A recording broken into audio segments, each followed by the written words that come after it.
necessarily take the attitude that, well, therefore I don't want to work with real musicians and try to create any of this stuff because it has to be perfect before I even let anybody else try to play it.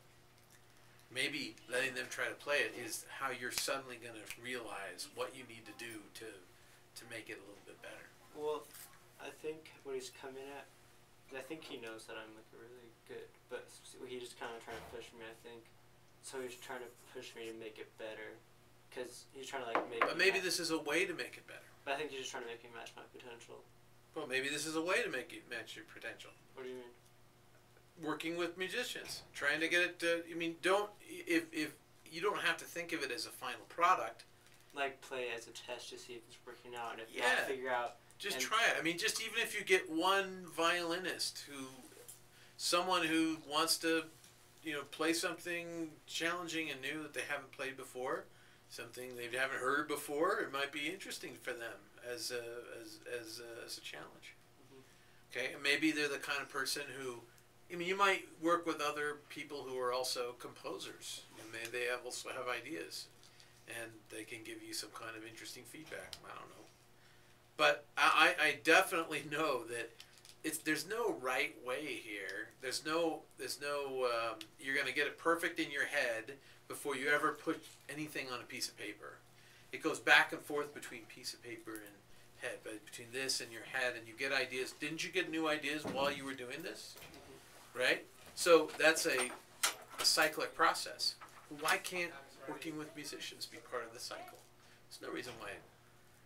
Unless he was thinking that these musicians would be people who would be paid to just shut up and not tell you anything and not work with you on it, but just play whatever you told them as a kind of concert or something like that. In which case, maybe that's what he's talking about, that he thinks it could be better before you do that.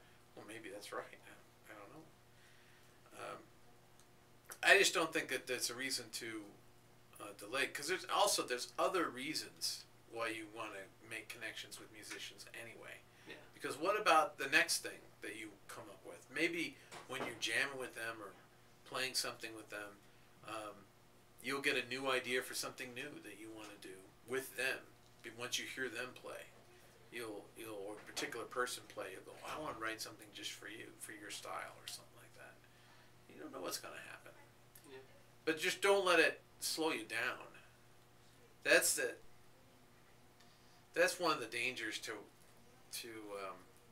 creative work like this. And the thing is you never really know.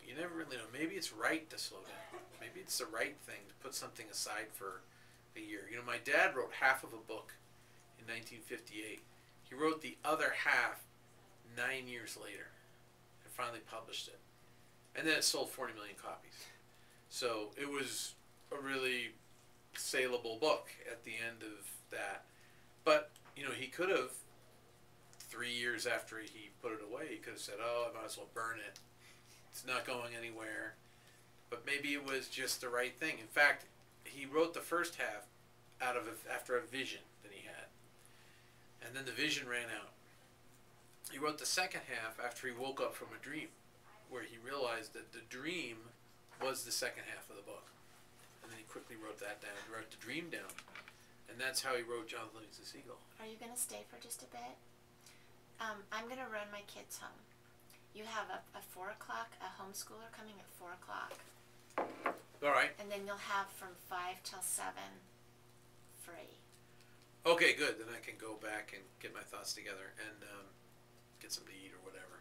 And then you'll tell me where I'm going? Yes. I'm going to come right back. I live 5 minutes away. Oh, okay. I just need to take them home. Okay, I'll see.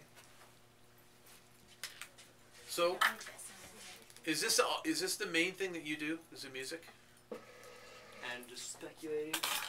And you're speculating on different things, it's being right? recorded. You can turn it off if you ever. Well, that's fine.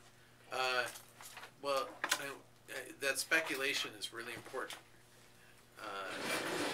Keep doing that. That's you never know what is going to come of that. There's all kinds of possible things that can come of that. Of this continuation, right? The government. Tell me about the government. Okay, so obviously that was a little science. Okay. Photon, time, space. Right. How does it relate to government? It doesn't relate to government at all. what was she talking about? Like, so I've been having my fun with this, but like the new thing I've been speculating on is like a more better government form than what we have right now. All right, tell me what would be a better government form. What I see it as is like, I think that socialism works, except for it's not on a grand scale. Like that's obvious. It'll never work on a big scale because you can't generalize the public like that. What do you mean by socialism? As in like everyone works together for the common good. Okay. See the way I see it. What makes you think that socialism works? Have you ever seen it work? Do you have a family? Yeah. You do have a family? Oh, well, there you go. Right, exactly. I mean, socialism is what happens in families.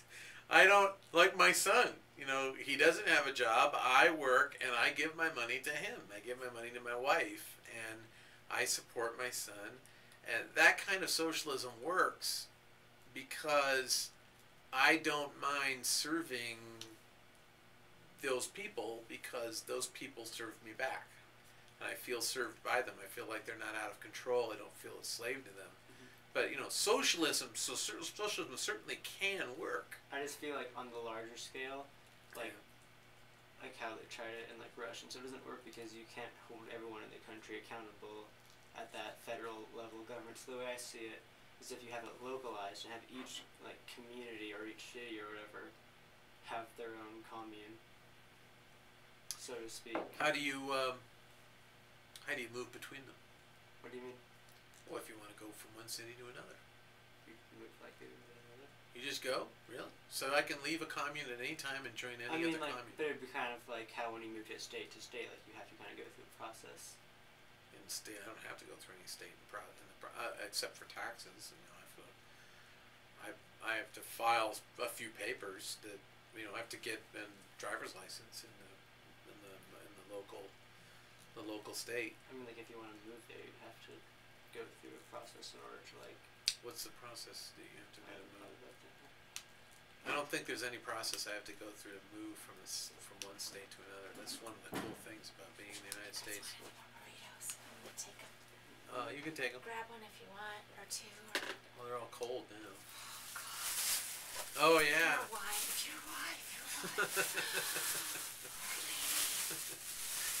Have fun with your cold burritos. Thank you, they were good though. Of course. Just randomly springs to life. So, I just see as a tester what I do is, and as a philosopher it's the same thing.